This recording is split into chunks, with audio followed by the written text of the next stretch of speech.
C'est un pays qui souffle le chaud et le froid.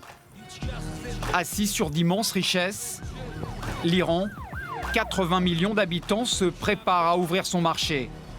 Acteur central au Moyen-Orient, il accroît sans cesse son influence. À Bagdad, à Damas, le pays fascine et inquiète.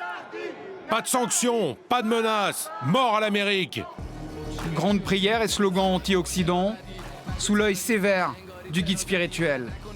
Mort à l'Amérique, plus forcément le mot d'ordre dans cette société en plein bouleversement, où le pouvoir défend l'héritage de la révolution islamique, quand la jeunesse frappe à la porte du monde contemporain. On a cassé les règles.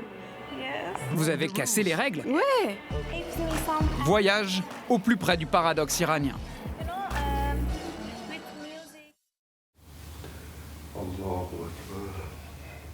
Une première prière. Quelques exercices physiques. Il est bientôt 6 heures. Reza est le premier à s'être levé. Il est le père d'une famille qui nous a été présentée par les autorités qui contrôlent les médias étrangers. À cette heure-ci, son épouse et ses 2 fils dorment encore. On les rencontrera plus tard. En attendant, Téhéran s'éveille, capitale d'un pays sous embargo. Oui, c'est clair. Les sanctions affectent notre vie quotidienne. Comme tous les matins, Reza grimpe dans un taxi collectif pour se rendre au bureau. Il est fonctionnaire. Et regardez bien, notre homme monte à bord d'une Peugeot. Il y en a partout en Iran. Depuis 2012 et l'embargo, elles sont fabriquées sur place mais sans l'accord de la marque française. Et pourtant tout y est. Logo, design, moteur, toutes les Peugeot qui sortent aujourd'hui des usines iraniennes sont des copies. Le groupe a laissé faire. Il a fermé les yeux pour mieux anticiper son retour. Aujourd'hui, Iran Khodro, le constructeur national, produit environ 1 300 000 véhicules par an, dont une part importante de ces vraies fausses Peugeot. Amir en sait quelque chose. Il est garagiste dans le sud de Téhéran. Là-bas, on intervient sur l'avant de la voiture.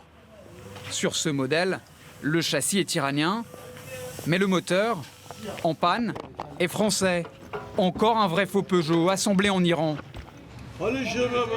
Et là, il faudra bien le réparer. Regardez, ça c'est chinois. Regardez les ailettes comme elles ont été arrachées. C'est une pièce contrefaite, c'est pas un produit d'origine. Et c'est pour ça que c'est dans cet état-là. Sanction oblige, Peugeot n'a pas le droit de vendre ses pièces originales en Iran. Dans les garages, comme dans tant d'autres secteurs, l'embargo impose aux Iraniens un système D permanent. Si les sanctions sont levées, c'est sûr, mon travail sera plus fluide et de meilleure qualité.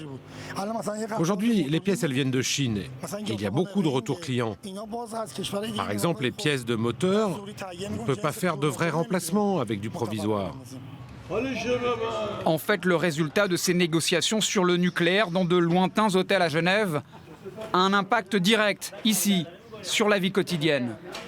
Et pour Peugeot, comme pour les groupes industriels qui frappent à la porte, les retombées économiques pourraient être considérables.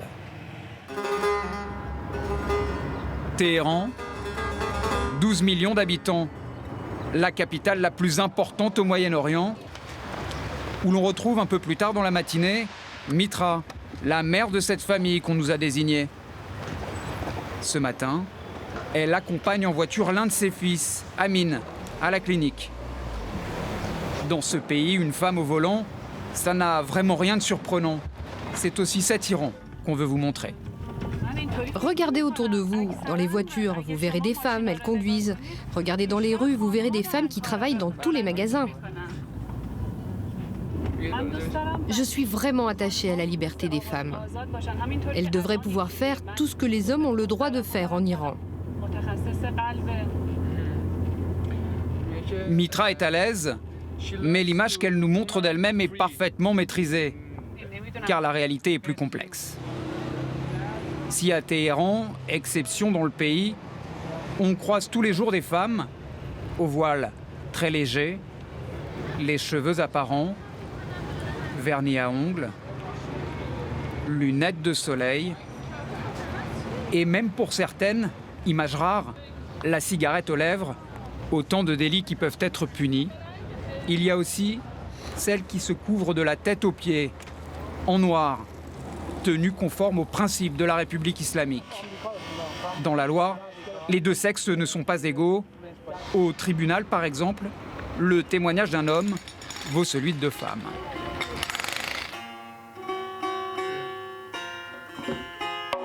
Retour au sein de notre famille. Entre deux révisions, un petit air de musique traditionnelle, interprété par Amine et Amir, sous les yeux ravis de leur mère.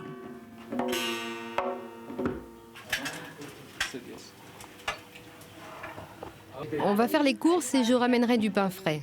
Tiens, Amine, c'est pour toi, mon chéri. Carte postale d'une famille modèle dans un pays si conservateur. Information verrouillée, Internet filtré.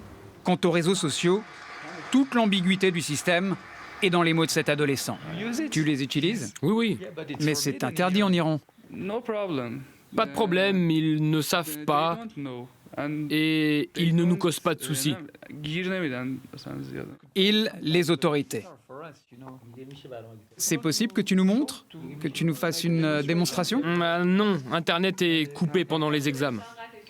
Refus gêné, surtout en présence de notre interprète. Quand un Iranien se connecte à un site interdit, il tombe sur cette page officielle. Pour s'en défaire, rien de plus facile. Et voici comment ça fonctionne. Dans un magasin d'informatique, avec Jamshid, que nous floutons pour des raisons de sécurité. Alors comment on fait pour aller sur Facebook ou Twitter? Pour Facebook, avec des VPN. Ok, tu peux nous montrer? Ok. Les VPN, réseaux privés virtuels, ça permet de contourner la censure. Donc là, on branche le Wi-Fi. Et puis on paramètre le VPN juste là. Et puis il suffit de se connecter. Et voilà, Instagram, en Iran.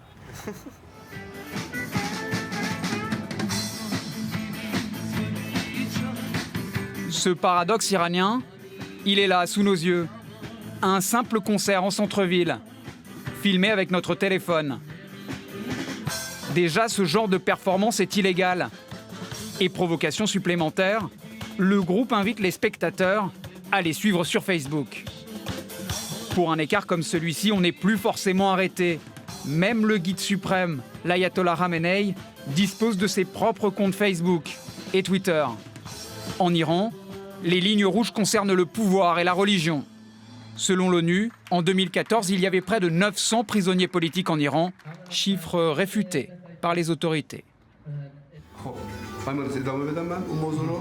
Reste que le pays change, et avec ou sans embargo, la frustration des jeunes est audible, même dans notre famille au discours si policé. Entre les fils et leurs parents, le mot fête n'a pas vraiment le même sens.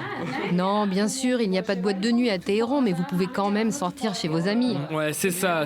Et quand on est chez nos potes, ça frappe à la porte et bim, on se fait embarquer. Mais non.